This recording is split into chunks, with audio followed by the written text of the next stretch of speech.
Episode 246। Munna ने गाया नानू के लिए गाना। मुन्ना अनन्या के पास आया और उसके गालों को खींचते हुए बोला, मेरी प्यारी बहना, बर्थडे के दिन भी कोई अपने भाई से नाराज होता है भला?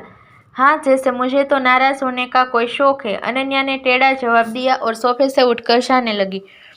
मुन्ना उसके पीछे जाते हुए बोला, अरे बाबा, मैं माफी मांग रहा हूँ ना, हो गई गलती, अब मान भी जाओ। बिल्कुल नहीं, बिल्कुल नहीं, आप हर बार यही कहते हो और बाद फिर मुझे डांटते हो, मेरा मजाक उड़ाते हुए। इस बार मैं आपकी बिल्कुल नहीं सुनूंगी। अनन्या ने सीरियस होकर अपनी नाराजगी जताई। मुन्ना ने उसे मनाते हुए उसके आगे पीछे घूमता रहा, लेकिन अनन्या नहीं मानी। मुन्ना हताश होकर सीढ़ियों पर बैठ गया। फिर अयान और वंश को अपने पास बुलाकर उसने बोला, तुम दोनों को यह सब देखकर बड़ा मजा आ रहा है? नहीं सर, ऐसा बिल्कुल भी नहीं है, बल्कि हम दोनों तो खुद आपका अनन्या दी को मनाने का साथ देने वाले थे। अयान बोला, लेकिन यह सोचकर रुक गए कि कहीं वो और ज्यादा आपसे नाराज न हो जाए। वंश ने कहा। मुन्ना ने शक भरी निगाहों से दोनों को देखते हुए कहा, अच्छा, अगर तुम दोनों मेरे साथ देने वाले थे तो बताओ, मैं ऐसा क्या करूं जो वो मान जाए।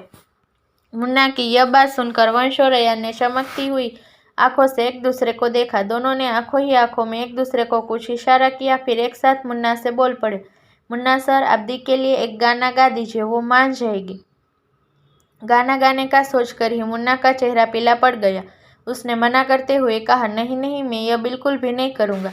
क्यों, आप ऐसा क्यों नहीं कर सकते? अयान ने पूछा, कहीं ऐसा तो नहीं आपको गाना गाता आता ही नहीं है? जरूर ऐसा ही होगा, तभी तो आप गाने से मना कर रहे। वंश बोला। असल में दोनों मुन्ना को उकसाना चाहते थे। इस वक्त मुन्ना के दिमाग में बस अनन्या को कैसे मनाया जाए यही चल रहा था। वो दोनों के इरादे समझ ही नहीं पाया और अपनी रौबदार आवाज में बोला, दुनिया का ऐसा कोई काम नहीं है जो मुन्ना नहीं कर सकता। गाना ही गाना है, अभी गा देता हूँ। कहते हुए मुन्ना इस अंदाज में खड़ा हो गया जैसे वो गाना गाने नहीं बल्कि किसी का मर्डर करने चाह रहा हो। उसने फोन निकाला और अपने दिमाग पर थोड़ा जोर डालते हुए उन गानों को याद किया जिसे उसने सुना था। फिर उस गाने की लिरिक्स को सर्च किया। गाने की कुछ लाइन मन ही मन पढ़ते हुए बोला, हाँ, यह गाना कुछ सही लग रहा है, इसे गाऊंगा तो नानू का गुस्सा पक्का खत्म हो जाएगा। मुन्ना ने गाने से पहले गला साफ किया। वहीं पीछे खड़े वंश और अयान एक दूसरे को हाई फाई देते हुए मुंह दबाए हंस पड़े। फिर दबे पाव दोनों सीढ़ियों के पास चले गए ताकि छुपकर मुन्ना का वीडियो बना सके। इधर मुन्ना ने गाना शुरू किया। तू जान है, अरमान है, मेरे प्यार की पहचान है, पर थोड़ी थोड़ी तू नादान है। जैसे ही मुन्ना ने गाना गाना शुरू किया, डेस्टिनी विला के हॉल में खामोशी छा गई। किसी ने उम्मीद नहीं की थी भारी दमदार जोशीली अंदाज में हमेशा बात करने वाले मुन्ना की आवाज़ मेलोडियस धुन की तरह होगी। सबके चेहरे पर हैरानी थी। वंश और अयान को मुंह तो खुला का खुला रह गया। दोनों ने सोचा था वो मुन्ना की बेसुरी गाने को सुनकर खूब हंसेंगे, मगर यहाँ तो सब उल्टा हो गया था। अनन्या भी खुद भी शॉक्ड थी। उसे यकीन नहीं हो रहा था मुन्ना ने उसे मनाने के लिए गाना गा रहा था। मुन्ना गाते सॉन्ग को आगे गाते हुए एक टेडी लिया अनन्या की तरफ बढ़ने लगा। अनन्या को टेढ़ी देते हुए उसने गाना कंटिन्यू कहा, तुझे।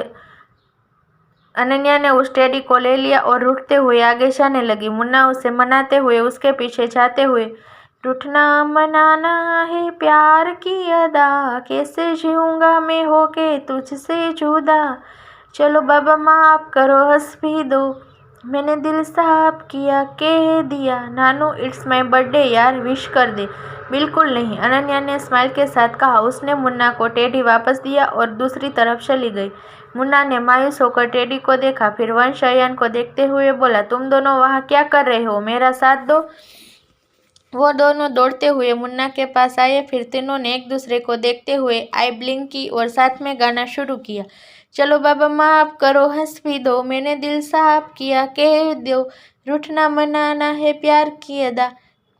सब साथ में गा रहे थे। मुन्ना ने हॉल में मौजूद सभी स्टाफ से कहा। उसकी बात को मानते हुए सभी ने एक साथ गाना शुरू किया।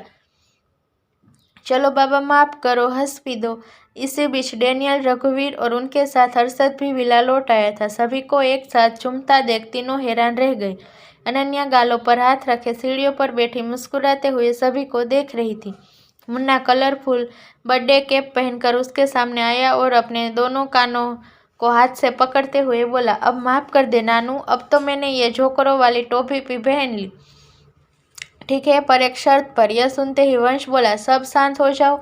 अनन्या दी माफ़ करने को तैयार हो गई है, लेकिन उनकी एक शर्त है। सब क्यूरियोसिटी से अनन्या को देखने लगे। अनन्या खड़ी हुई एक प्रिंसेस की तरह अपनी विश बताते हुए बोली, मेरी शर्त यह है कि इस साल की तरह अगले साल और उसके अगले साल आने वाले हर साल हम सब ऐसे ही बलून, टेडी, बर्थडे के बोले तो चाइल्डिश तरीके से आपका बर्थडे सेलिब्रेट करेंगे। अनन्या की शर्त सुनकर मुन्ना का मुंह बन गया। वो जिस बात से नाराज हुआ था अब वही उसे हर साल झेलना पड़ेगा। अनन्या की शर्त सुनकर सब हंस पड़े। यह पहली बार था जब मुन्ना सबके हंसने पर नाराज नहीं हुआ। अनन्या ने अपनी कमर पर हाथ रखकर मुन्ना से कहा, तो बताइए मुन्ना भाई, आपको मेरी शर्त मंजूर है या नहीं? अगर हाँ तो मैंने आपको माफ़ किया, अगर नहीं तो मैं आने वाले 365 दिन के लिए आपसे नाराज हो जाऊंगी। नानू, ये सरासर झापती है, मुन्ना ने बच्चों की तरह शिकायत करते हुए कहा। तभी पीछे से एक दमदार आवाज़ आई,